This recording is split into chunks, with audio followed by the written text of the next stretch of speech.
Nile river ആണ് കാണുന്നത്. നമ്മൾ നൈൽ റിവർ ക്രോസ് ചെയ്ത് പോവാണ്. ഇതിന്റെ അക്കരെ നല്ല പച്ചപ്പാണ്, ഇതിന്റെ അപ്പുറം സഹാറ മരുഭൂമി. പച്ചപ്പ് തീരുന്നിടം തൊട്ട് നമ്മൾ സഹാറ മരുഭൂമിയിലേക്ക് കയറുവാണ്.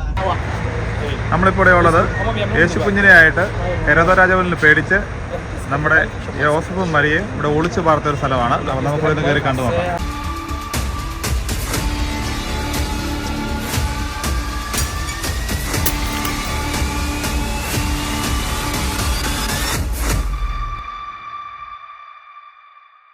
രണ്ടു വയസ്സിനോടടുത്ത് പ്രായമുണ്ടായിരുന്ന ഉണ്ണിയേശുവിനെയും കൊണ്ട് യോസഫും മറിയയും ഹെരോദാവിനെ ഭയന്ന് ഓടിയെത്തിയത് ഈജിപ്തിലായിരുന്നു. അവർ വന്നു പാർത്തതെന്ന് കരുതുന്ന സ്ഥലത്ത് ഇപ്പോഴൊരു ദേവാലയമുണ്ട്. തിരുക്കുടുംബ ദേവാലയം എന്നാണ് ഇതിന്റെ പേര്. സെർജിയസ് ബാക്കസ് എന്നീ വിശുദ്ധരുടെ പേരിലാണ് ഈ തിരുക്കുടുംബ ദേവാലയം ഇപ്പോൾ അറിയപ്പെടുന്നത്. റോമൻ ചക്രവർത്തിയായിരുന്ന മാക്സീമിയൻ കൊല ചെയ്ത 4-ാം നൂറ്റാണ്ടിൽ ജീവിച്ചിരുന്ന രണ്ട് വിശുദ്ധരാണ് സെർജിയസും ബാക്കസും.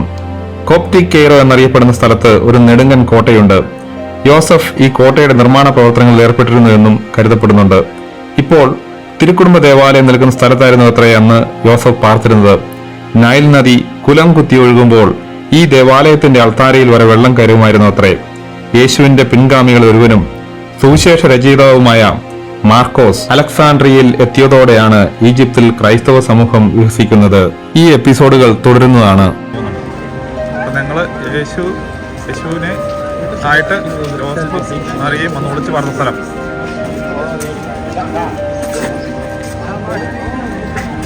The Church of St. Barbara, the mosque.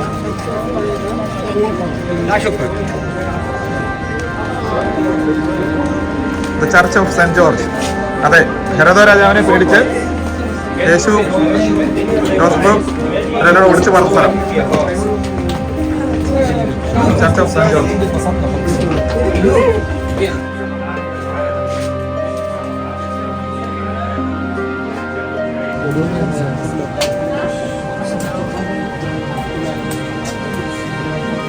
ഈ പോകുന്ന വഴിക്ക് ധാരാളം ബുക്സ്, ലൈബ്രറിയുടെ ഭാഗമാണെന്ന് പറഞ്ഞത്. ഇഷ്ടം പോലെ ബുക്സുകൾ ഇവിടെ വെച്ചിട്ടുണ്ട്.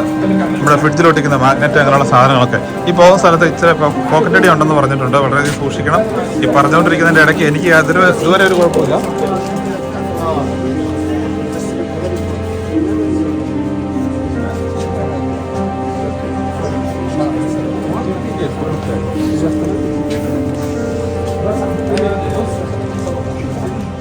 ഇഷ്ടം പോലെ ബുക്സുകൾ രണ്ട് സൈഡിൽ പാതയോരത്തിൻ്റെ രണ്ട് സൈഡിലും വെച്ചിട്ടുണ്ട്. അപ്പോൾ ഒന്നിനും വില പറയരുത് എന്നൊക്കെ പ്രത്യേകം പറഞ്ഞിട്ടുണ്ട്. പോലീസുകാരൊക്കെ ഇഷ്ടംപോലെ കാവലുണ്ട് ഇവിടെ.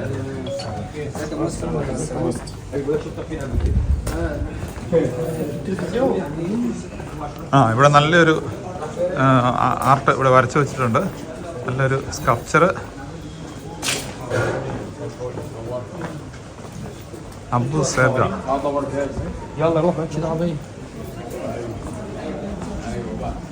Habibi, this way?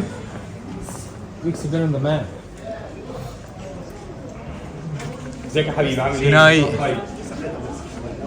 ഇതിൽ കൂടുതലൊരു നല്ലൊരു മാപ്പ് മെഡിറ്ററേനിയൻ സീ ഇതിനെക്കുറിച്ച് പറഞ്ഞു തരാനായിട്ടില്ല. It's almost 3,200 kilometers, the whole journey. You see the red lines across Sinai, across the Egyptian delta, this greeny area, even to the western desert of Egypt.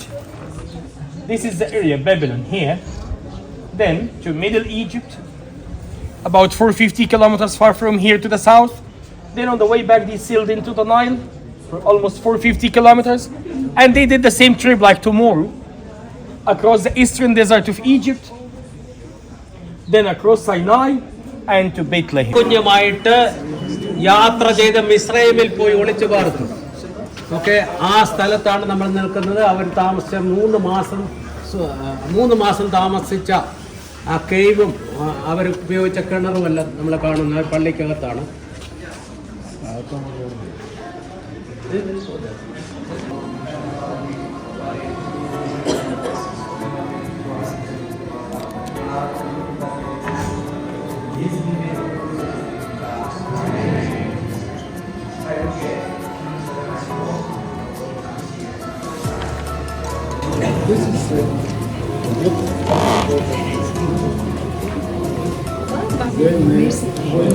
നമ്മുടെ ചർച്ചിലാണ് നമ്മൾ വന്നിരിക്കുന്നത്.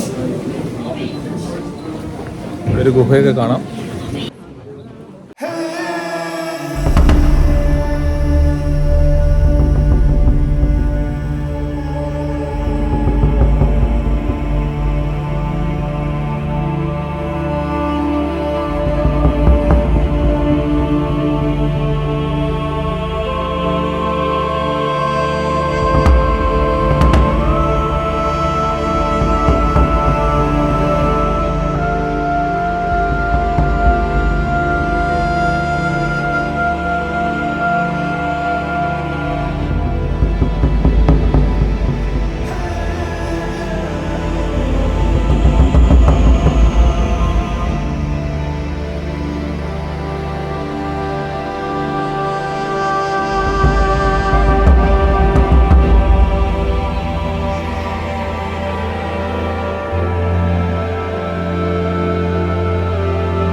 Jesus Christ.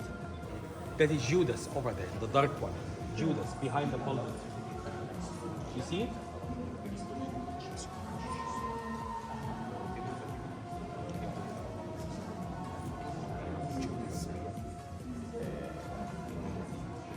That pillar, the dark pillar. So this building, this construction is almost 1,700 years in and the underground since the time of the baby. ഈ സ്ഥലത്താണ് താമസിച്ചത്. നമ്മൾ അതിലെ അങ്ങോട്ട് കയറിയ സ്ഥലത്ത് ഒരു കിണറൊക്കെ ഉണ്ട്. അതിൻ്റെ ബേസ്മെൻറ്റിൽ ഒരു കേവിലായിരുന്നു, ഗുഹയിലായിരുന്നു അവർ പാർത്തുകൊണ്ടിരുന്നത്. അതിനുശേഷം ക്രിസ്ത്യാനിറ്റി ഇവിടെ ഡെവലപ്പ് ചെയ്തതിന് ശേഷം 4th സെഞ്ച്വറിയിലാണ് ആദ്യമായിട്ട് കെട്ടിടങ്ങൾ ക്രിസ്ത്യാനിറ്റിയിലുണ്ടാകുന്നത്. ഓക്കെ, ആദ്യ ഈ ഈജിപ്തിലുണ്ടായിരുന്ന ഏറ്റവും അതിപുരാതനമായ ഒരു പള്ളിയിലാണ് നമ്മളിപ്പോൾ ഇരിക്കുന്നത്. അബു സഗ ചർച്ച് എന്നാണ് ഇത് അറിയപ്പെടുന്നത്. അബു സഗ ചർച്ച്. 2 റോമൻ സോൾജിയേഴ്സ് യേശു ക്രിസ്തുവിലേക്ക് ആകർഷിക്കപ്പെട്ട് അവർ ക്രിസ്ത്യാനിറ്റി സ്വീകരിച്ചു. അവരെ 2 പേരെയും റോമൻ പടയാളികൾ കൊന്നുകളഞ്ഞു. അവരുടെ ഓർമ്മയ്ക്കായിട്ടാണ് ഈ ചർച്ച് ഇന്ന് പണിഞ്ഞിരിക്കുന്നത്, അബു സഗ ചർച്ച്. ഒരു 5 വർഷത്തിന് മുമ്പ് 21 പേരെ വെടിവെച്ച് കൊന്നത് ഇവിടെ വെച്ചാണ്. ക്രിസ്ത്യൻസിനെ വെടിവെച്ച് കൊന്നത് നിങ്ങൾ പത്രങ്ങളിലൊക്കെ വായിച്ച് ടി വിയിലൊക്കെ കണ്ടിട്ടുണ്ട്. ക്രിസ്ത്യാനിത്വം രക്തസാക്ഷികളുടെ അനുഭവങ്ങളിലൂടെയാണ് ഈ നാട്ടിലെല്ലാം പ്രചരിച്ചത്. സെയിൻറ്റ് മാർക്കാണ് ആദ്യമായിട്ട് അലക്സാണ്ട്രിയയിൽ വന്ന് സുവിശേഷം പറഞ്ഞ് അദ്ദേഹം രക്തസാക്ഷിയായി. പിന്നീട് ഇവിടെ കോപ്റ്റിക് ചർച്ച്, ഇവിടുത്തെ അറിയപ്പെടുന്ന സഭ കോപ്റ്റിക് ഓർത്തഡോക്സ് ചർച്ച്, അതിപുരാതനമായ സഭ കോപ്റ്റിക് ഓർത്തഡോക്സ് ചർച്ചാണ്. 2000 വർഷങ്ങളായ രക്തസാക്ഷികളുടെ അന്നാണ് ഇത്. 90% ക്രിസ്ത്യൻസ് ഈ രാജ്യത്തുണ്ടായിരുന്നു. ഇപ്പോൾ 10% ഉള്ളൂ. മറ്റ് സഹോദരങ്ങളെ മുഴുവൻ കൊന്നുകളയോ ബലമായിട്ട് മുസ്ലിം സഹോദരങ്ങൾ അവരുടെ മതത്തിലേക്ക് ചേർത്തു. ഓക്കെ, അപ്പം നമ്മൾ ഇവിടെ ആയിരിക്കുന്ന ഈ സ്ഥലം അതിപുരാതനമായ 4th സെഞ്ച്വറി ചർച്ച് നിന്ന സ്ഥലമാണ്. അതിൻ്റെ മുകളിലാണ് ഈ ബെസിലിക്കയായിട്ട് പറഞ്ഞത്. ബെസിലിക്കയ്ക്ക് 3 വിങ്സ് ഉണ്ടായിരിക്കും. ഒന്ന് പ്രധാനമായിട്ട് ഏറ്റവും ഉയരത്തിലിത് അങ്ങോട്ട് നോക്കുക, നോഹയുടെ പെട്ടകത്തിൻ്റെ ആകൃതിയിലാണ് പണിഞ്ഞിരിക്കുന്നത്. 12 തൂണുകൾ. 12 തൂണുകളിൽ ഒന്ന് യൂദായെ പ്രതികരിക്കുന്നതാണ്, 12 അപ്പോസ്തലന്മാരെ പ്രതികരിക്കുന്നതാണ്. അബു ചർച്ച് എന്നാണ് അറിയപ്പെടുന്നത്. കെയ്റോയിലുള്ള ഏറ്റവും അതിപുരാതനമായ ക്രിസ്ത്യൻ ദേവാലയം. 2 രക്തസാക്ഷികളുടെ ഓർമ്മയ്ക്കായി ജോസഫും മറിയ യേശു കുഞ്ഞുമായിട്ട് ഒളിച്ചു പാർത്ത സ്ഥലം. ഇതൊക്കെ വളരെ യുണീക്കായ ഒരു സ്ഥലത്താണ് നമ്മളായിരിക്കുന്നത്.